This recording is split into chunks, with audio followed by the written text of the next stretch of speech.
खैरपुर में सिंध अंदर गैर कानूनी तौर रहंदड़ अफ़गाननि खे सूबे मां नेकाली ॾियण लाइ जिस्कम जे सवे कारकुननि पारां स्टेशन रोड खां पंजगला चौक ताईं रैली कढी वई।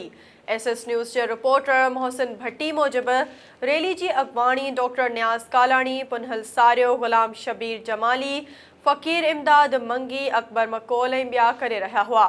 उन मौक़े ते ॻाल्हाईंदे डॉक्टर न्याज़ कालाणी ऐं ॿियनि चयो त हिकु साज़िश तहत सिंध खे आलमी यतीम खानो बणायो वियो आहे।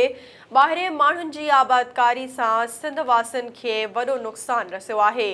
मालामाल सिंध जा वारिस सिंधी बेरोज़गारी, बुख ऐं बदहाली सबबि ख़ुदकुशियूं करण ते मजबूर आहिनि। हुननि चयो त अफ़गाननि खे गैर कानूनी सुञाणप कार्ड ठहिराए ॾियण सां सिंधियुनि जे हक़नि ते धाड़ो हयो वियो आहे। हुननि मुतालबो कयो त सिंध अंदरि गैर कानूनी रहंदड़ अफ़गाननि खे सिंध मां नेकाली ॾिनी वञे। ॿी सूरत में पूरी सिंध अंदरि जिदोजहद तेज़ कई वेंदी।